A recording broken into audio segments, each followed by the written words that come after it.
Saudi-backed Bahraini forces fired tear gas and shotguns to disperse protesters rallying against jail sentences of over a dozen activists.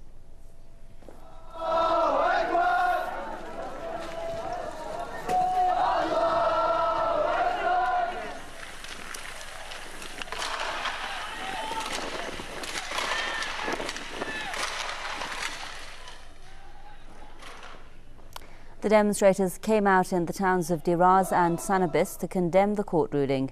The rallies come despite the regime's continuous crackdown. On Monday, Bahrain's top court handed 13 opposition figures jail terms ranging from 5 years to life in prison.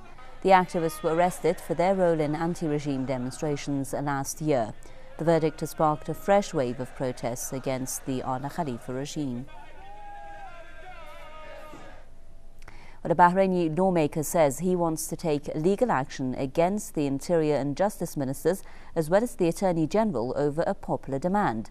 Osama Mihana al-Tamimi says his decision came after a large number of citizens requested that he do so. He says the three officials played a key role in the crackdown on protesters calling for democracy. Tamimi also said Bahrain's image has been tarnished in the international community. Professor Mohsen Saleh, who at Lebanese University, is with me now live from Beirut. Let's get his thoughts. Mr. Saleh, how much do you agree with that statement that Bahrain's image has been tarnished since this crackdown on the protests began? Well, I guess it has been 2 years for this revolution, and whatever this authority, this corrupt authority, is doing is trying to put down these people who are really protesting and trying to say one word, that we want justice. And the figures were jailed, were sentenced unjustly, and now we see from the international community that they are condemning these sentences and these trials, and they consider it as something, of course, unjust, and the government, what so-called government, because this is a tribal authority, it's not a government in the political sense of government, to govern the people with justice and freedom.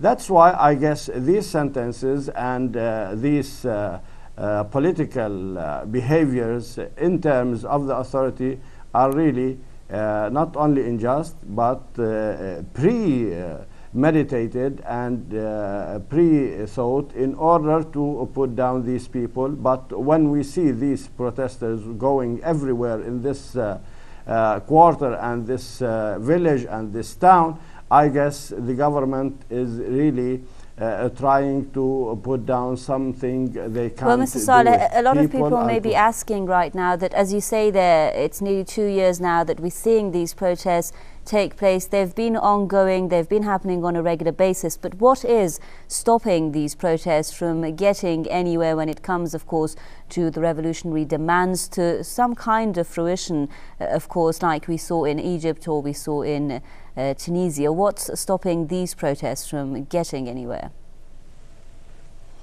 Well, of course, I guess they are getting somewhere. They are achieving many things in terms of making the majority of the people that feel that this authority is not a just authority and we should go on in order to achieve our demands. That's why I guess the Bahraini people are more revolutionary and more adjust to their demands and their needs more than probably Tunisia and Egypt.